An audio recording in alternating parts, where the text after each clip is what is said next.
Start करते हैं बच्चों XX XY type of sex determination से। XX XY type of sex determination में बच्चों क्या रहता है कि इसमें फीमेल्स जो होते हैं उनमें 1 पेयर ऑफ X क्रोमोजोम रहते हैं, जबकि मेल्स जो होते हैं उनमें एक X क्रोमोजोम होता है और दूसरा Y क्रोमोजोम रहता है। Seen in many insect and mammals, बहुत सारे इंसेक्ट्स और मैमल्स में किस तरह का सेक्स डिटर्मिनेशन होता है बच्चों? XX and XY type of sex determination. Human drosophila melanogaster, male have X and Y chromosome, male के पास X एंड Y क्रोमोजोम रहता है, जबकि जो फीमेल्स होती हैं उनके पास only 1 pair of X chromosome रहता है। देखो बच्चों, नॉर्मली कोई भी, चाहे मैं ह्यूमन बींग्स की बात करूं, मैं इंसेक्ट्स की बात करूं, इनके पास 2 टाइप ऑफ क्रोमोजोम्स प्रेजेंट रहते हैं। One is autosome, another one is sex chromosome. Autosome जो होते हैं आपकी पूरी बॉडी के मॉर्फोलॉजिकल कैरेक्टरिस्टिक फीचर्स के लिए रिस्पॉन्सिबल होते हैं, एनाटॉमिकल मॉर्फोलॉजिकल कैरेक्टर्स, ठीक है। बट सेक्स क्रोमोजोम जो होते हैं वो केवल आपका नेक्स्ट जनरेशन का सेक्स डिसाइड करते हैं कि वो मेल होंगे या फीमेल होंगे। तो जब मेल जब क्या कर रहे हैं, नेक्स्ट जनरेशन का सेक्स डिटर्मिनेशन कर रहे हैं, तो उसको क्या बोला था हमने? मेल हेटेरोगैमेटी बोला था।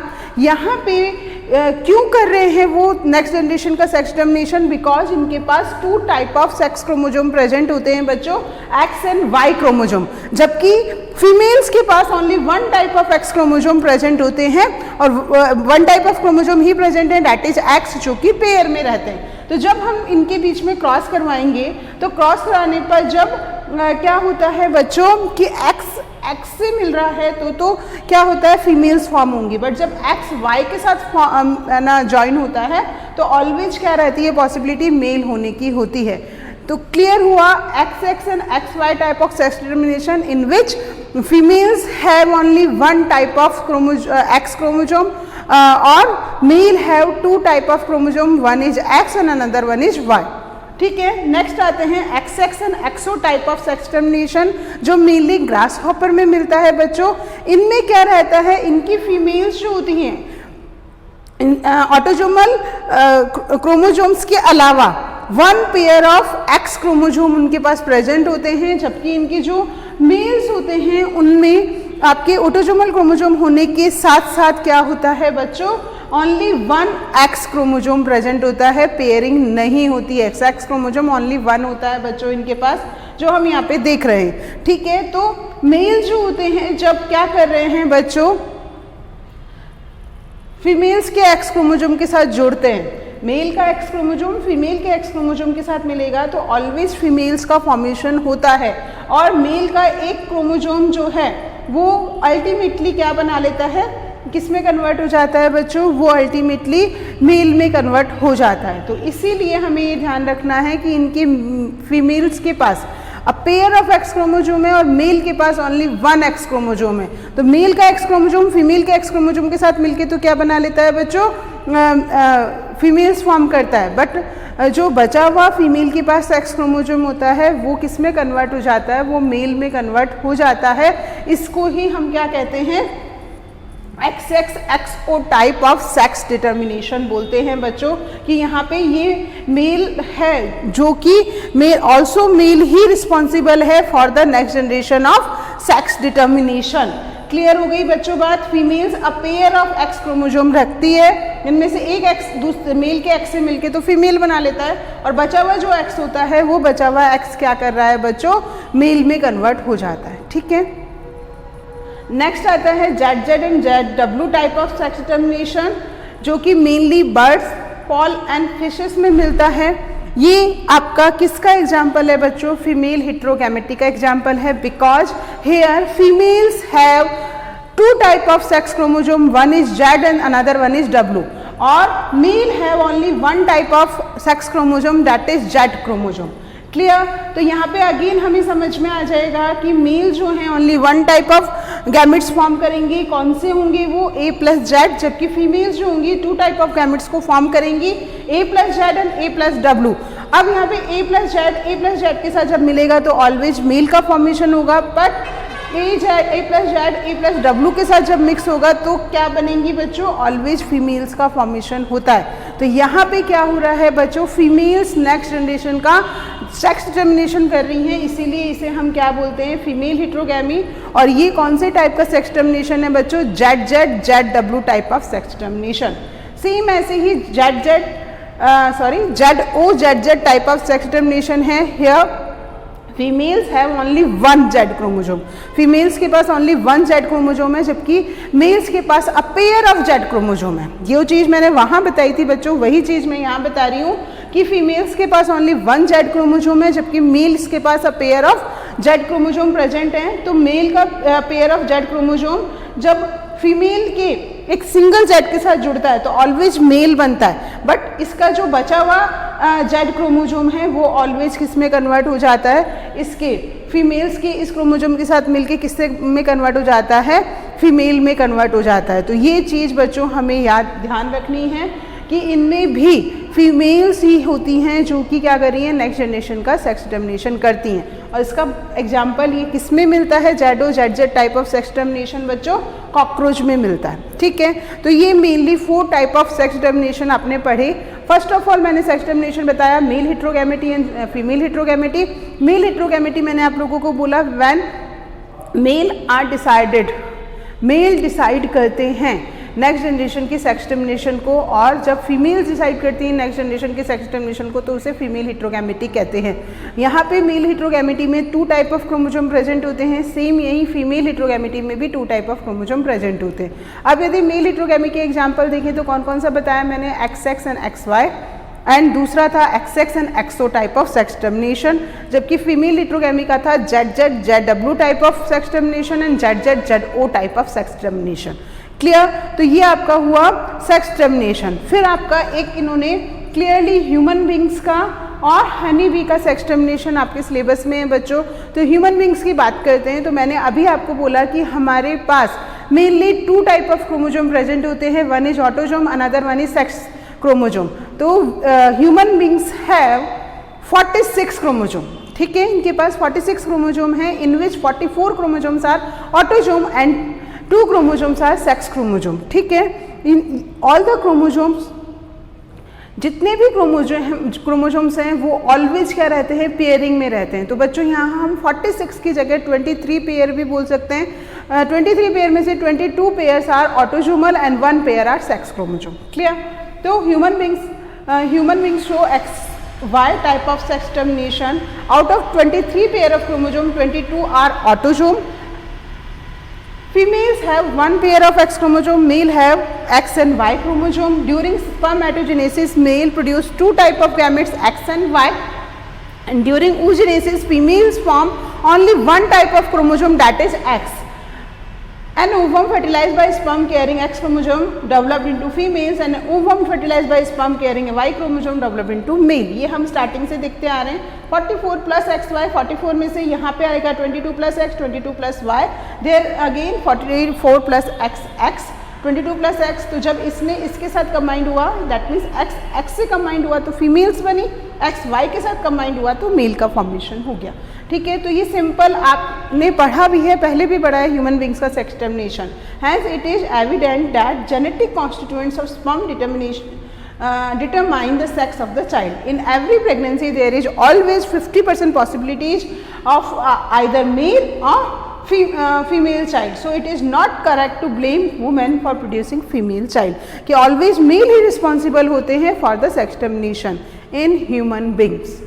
फिर आता है सेक्स डिटर्मिनेशन इन हनी बी। हनी बी में जो सेक्स डिटर्मिनेशन होता है उसको बोलते हैं हैप्लोडिप्लोप्लॉइडी सेक्स डिटर्मिनेशन। हैप्लोडिप्लोप्लॉइडी बच्चों क्यों बोलते हैं, क्योंकि इनके जो मेल्स होते हैं इनके पास ओनली 16, यानी ये ऑलवेज हैप्लॉइड फॉर्म में प्रेजेंट रहते हैं, जबकि इनकी फीमेल्स ऑलवेज डिप्लॉइड फॉर्म में होती हैं। तो इनके पास 32 क्रोमोजोम्स होते हैं, फीमेल के पास 32 और मेल्स के पास 16 क्रोमोजोम होते हैं। ये 32 क्रोमोजोम जो होते हैं 16 प्लस 16 में ब्रेक होते हैं ड्यूरिंग द गैमेट फॉर्मेशन, और मेल के पास क्या होते हैं, ओनली 16 क्रोमोजोम होते हैं। फीमेल के ये 16 क्रोमोजोम मेल के 16 क्रोमोजोम के साथ मिलके क्या बना लेते हैं बच्चों, फीमेल्स का फॉर्मेशन करते हैं। ऑलवेज ध्यान रखना, मैंने अभी बोला तुम्हें फीमेल्स डिप्लॉयड होते हैं, इनमें 32 क्रोमोजोम है, मेल ऑलवेज हैप्लॉयड होते हैं, इनमें 16 क्रोमोजोम है। तो जो फीमेल्स होती हैं जब मेल के साथ फर्टिलाइजेशन, मेल स्पर्म के साथ फर्टिलाइजेशन होता है उनका, तो इनमें क्या बनते हैं 32 क्रोमोजोम बनते हैं। ऑलवेज वो फीमेल्स बनती हैं, वो चाहे वर्कर हो और क्वीन होती हैं मेनली। और जो बचा हुआ 16 क्रोमोजोम फीमेल्स का होता है, कौन सी प्रोसेस होती है बच्चों? Parthenogenesis. Without fertilization new organism का डेवलपमेंट, विदाउट फर्टिलाइजेशन से जो नए ऑर्गेनिज्म का डेवलपमेंट होता है वो क्या कहलाता है? पार्थेनोजेनेसिस कहलाता है। तो फीमेल्स का जो एक और गैमेट होता है वो किस में कन्वर्ट हो जाता है बच्चों? मेल्स में कन्वर्ट हो जाता है। तो ये क्या कहला रहा है? आपका पार्थेनोजेनेसिस की प्रोसेस होती है। तो हनी बी में क्योंकि हैप्लॉयड और डिप्लॉयड दोनों तरह की कंडीशन प्रेजेंट हैं, इसीलिए इसको क्या बोलते हैं? Haplodiploidy type of sex termination. Honey bee show haplodiploid sex termination system offspring form from union of sperm and egg developed as a female, जिसे हमने क्वीन और वर्कर बोला, which are diploid having 32 chromosomes. Unfertilised egg developed by parthenogenesis, unfertilised egg जो है parthenogenesis की process के through mail में developed हो जाते हैं, which are haploid having 16 chromosome. Male produce sperm by mitosis, so they neither have father nor son but have grandfather and grandson. Males जो होते हैं बच्चों वो क्या कर रहे हैं? माइटोसिस की प्रोसेस के थ्रू क्या कर रहे हैं?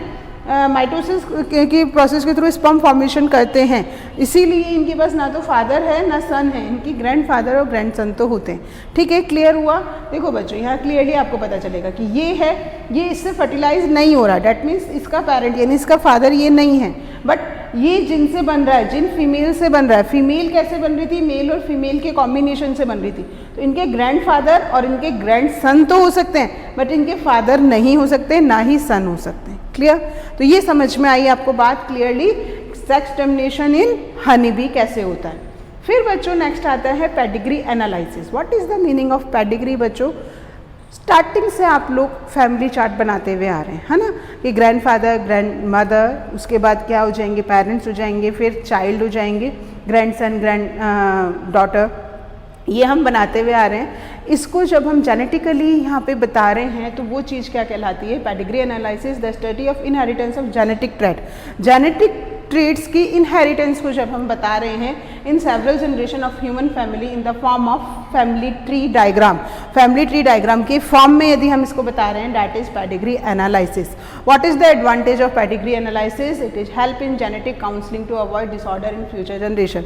क्योंकि मैंने आप लोगों को बोला हम जनरेशन आफ्टर जनरेशन उनकी क्या कर रहे हैं, उनके जो इनहेरिटेड करैक्टर हैं उनका फैमिली चार्ट बना रहे हैं। तो हमें इससे क्या पता चल जाता है? जनरेशन आफ्टर जनरेशन उनकी फैमिली की जेनेटिक कंडीशन क्या रही थी, उसकी काउंसलिंग हम पहले से पेरेंट्स को बता सकते हैं।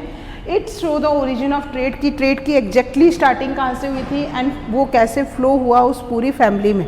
ठीक है, it is important to know the possibility of expression recessive allele that can cause genetic disorder like colour blindness and haemophilia. देखो बच्चों, कुछ डिजीज जो होती हैं ग्रैंड पेरेंट्स में होती हैं, बट पेरेंट्स में नहीं होती और फिर ग्रैंड सन्स या सन डॉटर में होती है। तो ये मैंने आप लोगों को जैसे मैंडल्स लॉ बताए थे, मैंडल्स लॉ में मैंने क्या बताया था? F1 जनरेशन में ओनली डोमिनेंट करेक्टर अपीयर होते हैं, रेसेसिव नहीं होते। ये बात मैं आपको क्लियर कर चुकी कि डोमिनेंट करेक्टर ही अपीयर होंगे, रेसेसिव करेक्टर अपीयर नहीं होते। तो वही चीज़ होती है बच्चों कि आपका जो करेक्टर पेरेंट्स में रेसेसिव रह गया था वो ग्रैंडसन में कैसे अपीयर हुआ, इसका पूरा नॉलेज जो होता है उस फैमिली चार्ट से हम बता सकते हैं। Control crosses can not be made in human, so pedigree analysis help us to study inherited pattern of the trait. किसी भी ट्रेट का इनहेरिटेड पैटर्न वो बहुत आराम से बता सकती है। It help us to understand whether the trait is dominant and recessive, वो ये भी आप पेडिग्री एनालिसिस से क्लियरली बता सकते हो कि वो क्या है, डोमिनेंट है और रेसेसिव है। ये दोनों कंडीशन अपन उससे बता सकते हैं, और ऑटोजोमल है या सेक्स लिंक्ड है। It predict the harmful effect of marriage, marriage के हार्मफुल इफेक्ट भी बता सकती है between close relative. It is extensively used in medical research, इसलिए इसको मेडिकल रिसर्च में भी यूज किया जाता है। These all are the advantage of pedigree analysis. अब जब हम पेडिग्री चार्ट बनाते हैं तो बच्चों कुछ सिंबल्स आपके सामने हैं, उन सिंबल्स को हम यूज करते हैं। फर्स्ट इज मेल के लिए हम क्या ले रहे हैं बच्चों, स्क्वायर। फीमेल्स के लिए हम लोग क्या ले रहे हैं, सर्किल। और सेक्स अनस्पेसिफाइड सेक्स डोमिनेशन नहीं है तो उसके लिए हम इस तरीके से फॉर्म करते हैं। फिर आता है अफेक्टेड इंडिविजुअल, मेल फीमेल और सेक्स अनस्पेसिफाइड, यदि अफेक्टेड होते हैं तो उनको क्या कर देते हैं, हम डार्क कर देते हैं। मेटिंग, मेल और फीमेल के बीच में मीटिंग होती है तो उसको 1 लाइन से, क्लोज रिलेटिव के बीच में मीटिंग होती है तो 2 लाइन से। उसके बाद जब मीटिंग के बाद चाइल्ड होते हैं तो उनको इस तरीके से हम डिनोट करते हैं। पेरेंट्स में अगर किसी भी तरह का चाइल्ड में कोई डिजीज कॉज होती है तो उसको हम डार्क कर देते हैं, और 5 जनरेशन तक अनअफेक्टेड चाइल्ड होते हैं तो उनको इस तरीके से डिनोट करते हैं। क्लियर? तो ये आपके सिंबल्स हैं जिससे हम क्या करेंगे बच्चों, पेडिग्री फॉर्म करते हैं। और पेडिग्री एनालिसिस से रिलेटेड क्वेश्चंस बच्चों काफ़ी आते हैं जिसे मैं डिस्कस करूंगी आगे आपसे। पहले मैं नेक्स्ट टॉपिक यहाँ पे स्टार्ट करती हूँ बच्चों आपका, जो कि नेक्स्ट टॉपिक है आपका Mendelian disorder. After the completion of this chapter मैं आपके 3 या 4 क्वेश्चन पेडिग्री एनालिसिस के कंप्लीटली लूँगी, जिसमें मैं आपको कंप्लीट पेडिग्री चार्ट बना के देर आफ्टर उससे रिलेटेड जो क्वेश्चंस पूछे जाते हैं वो सॉल्व करवाती हूँ। फर्स्ट ऑफ ऑल हम मेंडेलियन डिसऑर्डर देख लेते हैं कि मेंडेलियन डिसऑर्डर क्या थे बच्चों। Mendelian disorder are cause due to alteration और mutation in single gene. Single gene में किसी भी तरह का ऑल्ट्रेशन आता है। मैंने आप लोगों को मॉलिक्यूलर बेसिस ऑफ इनहेरिटेंस में थोड़ा सा बताया है कि आपका डीएनए की जो पूरी सीक्वेंस होती है उसमें ATGC ATGC। अब मैंने आप लोगों को वहाँ पे बताया था म्यूटेशन में कि T वाला एक पोर्शन हट गया तो उससे क्या होगा, नेक्स्ट जनरेशन में चेंजेस आते हैं। तो एक सिंगल जीन के हटने से भी चेंजेस आते हैं, एक नए जीन के जुड़ने से भी चेंजेस आते हैं, या एक जीन अपने एक जगह से दूसरी जगह पे ट्रांसफ़र होता है उससे भी काफ़ी सारे चेंजेस आते हैं। इसी को क्या बोलते हैं, ऑल्ट्रेशन। और इसके कारण जो डिसऑर्डर फॉर्म होते हैं उन्हें क्या बोलते हैं, Mendelian disorder. These follows Mendelian principle of inheritance. तो कौन कौन सी डिजीज हैं बच्चों आपके सिलेबस में? First is haemophilia. अभी मैंने आप लोगों को ये बात बोली थी कि कुछ डिजीज ऐसी होती हैं जो ग्रैंडफादर में होती हैं, ग्रैंडसन में होती हैं, पर पेरेंट में नहीं होती हैं। तो ये जो डिजीज है पहली, ये यही होती है haemophilia, that is sex linked recessive disorder. Sex linked recessive disorder नाम से समझ आ रहा है आपका, सेक्स क्रोमोसोम के कारण होने वाली डिजीज को हम क्या बोलते हैं बच्चों, सेक्स लिंक्ड रेसेसिव डिसऑर्डर बोला जाता है। ठीक है, अब आपको पता है कि सेक्स लिंक्ड रेसेसिव डिसऑर्डर है तो यहाँ पे आपके पास 2 एक्स क्रोमोसोम फीमेल्स के पास होंगे, अभी ह्यूमन बींग का मैंने बताया, और 2 एक्स क्रोमोसोम तो किसके पास है, फीमेल के पास, पर मेल के पास ओनली 1 एक्स क्रोमोसोम है। दूसरे क्रोमोसोम कौन सा होता है बच्चों, Y होता है। ठीक है, तो ये चीज़ आप थोड़ा सा ध्यान से सुनना कि क्योंकि मेल के पास ओनली 1 एक्स क्रोमोसोम होता है तो उस एक्स क्रोमोसोम के पास, क्योंकि यहाँ पे जो डिजीज होती है वो एक्स क्रोमोसोम के कारण ही होती है। अब क्योंकि मेल के पास ओनली 1 एक्स क्रोमोसोम है, अगर वही अफेक्टेड हो जाएगा, वही जीन अफेक्टेड हो जाएगा तो ऑलवेज क्या होगा, जो नेक्स्ट जनरेशन में सन होगा वो ऑलवेज अफेक्टेड रहेगा। बट फीमेल्स जो होती हैं उनके पास 2 एक्स क्रोमोसोम हैं, तो उनका यदि 1 एक्स क्रोमोसोम अफेक्टेड होता है तो उस कंडीशन को हम कैरियर कहते हैं। तो नेक्स्ट जनरेशन में जो उन पेरेंट्स की डॉटर होती हैं वो उस डिजीज की कैरियर तो हो सकती है बट वो डिजीज उनको नहीं होती है। ये बात ध्यान से समझनी है बच्चों कि फीमेल्स के पास 2 एक्स क्रोमोसोम हैं, यदि 1 एक्स क्रोमोसोम पे अगर उस डिजीज के साइन हैं तो आपका नेक्स्ट जनरेशन में वो फीमेल्स जो होती हैं वो कैरियर होती हैं, अफेक्टेड नहीं होती। अफेक्टेड वो तभी होंगी जब दोनों के दोनों एक्स क्रोमोसोम पे क्या रहेगा, आपका उस डिजीज का सिंबल रहेगा। क्लियर, उस डिजीज का अफेक्ट रहेगा, तब दोनों क्रोमोसोम पर होने पर जो डॉटर्स होती है वो अफेक्टेड रहती हैं। बट इसके मेल ऑलवेज जो होंगे अफेक्टेड होंगे बिकॉज उनके पास ओनली 1 एक्स क्रोमोसोम होता है। तो पेशेंट कंटिन्यूसली, अब ये जो डिजीज होती है हीमोफीलिया, इसमें होता क्या है बच्चों कि पेशेंट से रेगुलरली ब्लड जो होता है क्लॉट नहीं हो पाता, blood even with a minor cut because of a defect in blood coagulation, blood clotting नहीं हो पाती है बच्चों इसमें हीमोफीलिया में। The gene for haemophilia is located on x chromosome, ये एक्स क्रोमोसोम पे प्रेजेंट है। मोर मेल सफ़र फ्रॉम हीमोफीलिया, मैंने अभी बताई बात कि बहुत सारे मेल्स हीमोफीलिया से सफ़र क्यों है, क्योंकि उसके पास ओनली एक्स क्रोमोसोम ओनली 1 है, जबकि females because in male single gene for the defect is able to express as male have only 1 x chromosome। कि मेल सबसे ज़्यादा अफेक्टेड क्यों होते हैं, क्योंकि उनके पास ओनली 1 एक्स क्रोमोसोम होता है, बट फीमेल्स के पास 2 एक्स क्रोमोसोम होने के कारण वो जल्दी से अफेक्ट नहीं होती हैं, वो कैरियर होती हैं।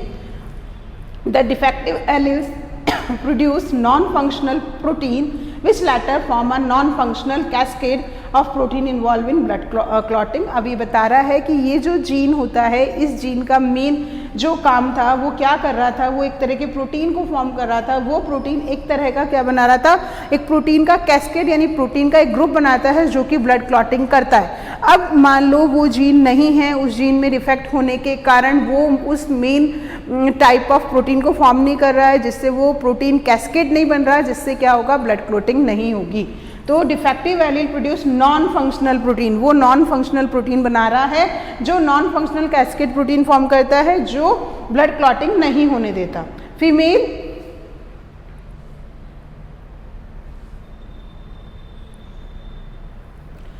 Suffer from this disease only in homozygous condition. Female जो होती हैं वो जब होमोजाइगस कंडीशन यानी इसके दोनों के दोनों क्रोमोजोम पे क्या रहता है बच्चों, इस डिजीज का अफेक्ट रहता है, तभी जाके वो अफेक्टेड होंगी, अदरवाइज वो कैरियर होती हैं। ये बात मैंने आपको क्लियर कर दी। Queen Victoria was a carrier of this disease and produce haemophilic offspring. Queen Victoria जो थी वो इस डिजीज की कैरियर थी, ठीक है, एंड ये क्या कर रही थी, हीमोफिलिक ऑफस्प्रिंग्स प्रोड्यूस कर रही थी। क्लियर? तो ये हुआ आपकी फर्स्ट डिजीज हीमोफीलिया। अब आती है बच्चों नेक्स्ट सिकल सेल एनीमिया। इसकी आपकी सिलेबस में 4 डिजीज है, सिकल सेल एनीमिया, थैलीसीमिया और फिनाइल कीटोयूरिया। नेक्स्ट क्लास जब भी होगी तब हम इसकी बाकी की 3 डिजीज पढ़ेंगे। और इसके बाद बच्चों एक टॉपिक और आपका बचा हुआ है, वो है क्रोमोजोमल डिसऑर्डर। नेक्स्ट क्लास में बच्चों ये पूरा मैं फिनिश करवाऊंगी आपका चैप्टर। देयर आफ्टर मैं आप लोगों का पेडिग्री एनालिसिस के क्वेश्चंस लूँगी।